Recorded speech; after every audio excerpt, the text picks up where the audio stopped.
When I came back, I quite fortunately got the gig of writing the music column in the Listener. Um, but I was also offered a couple of technology stories that they couldn't get anyone else to do, and they were kind of very much in the future type stories. And I'd been reading Mondo 2000, and by that point Wired, and I thought I can do this. And the deputy editor there, Paul Little, liked them and said, "Do you want to do a column, a computer column?" I said, "I can't do that. I don't know anything about it."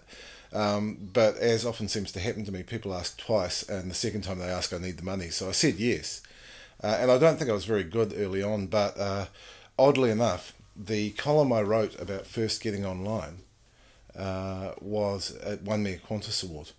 And I don't think it was that good, but in that category, maybe I was bringing something different than straight up tech writing, which is perhaps what I had to offer.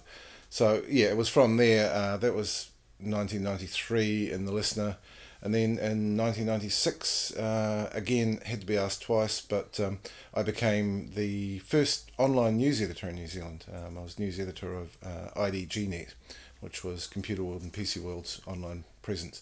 And that it was a great time to be doing that. I don't think, and even in writing in the Listener, for a mainstream audience, I don't think I had to dumb it down too much as such. But there was certainly a bit of a pushback against it, and the editor, when I was in one day, said, "People are saying to me that you should write more about CD-ROMs and not so much about this internet thing." And I had to explain that CD-ROMs were, a mere carrier for data, and they would pass, but this internet thing was really important. And to her credit, the editor, Jenny Wheeler, accepted that and let me keep on writing stuff. So um, it was funny. I kind of became the mainstream guy who could explain these things, which I think I've got some ability to do that.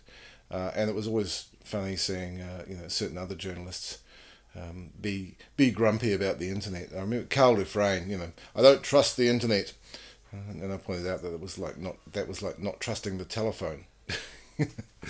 Didn't make any sense.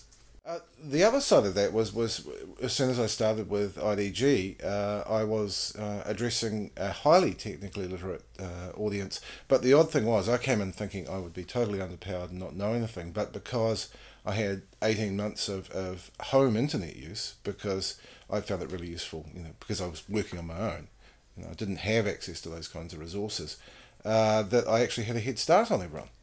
And I was the internet guy, and furiously trying to catch up. But it did get to the point where people started asking me where I got my computer science degree, which was quite funny.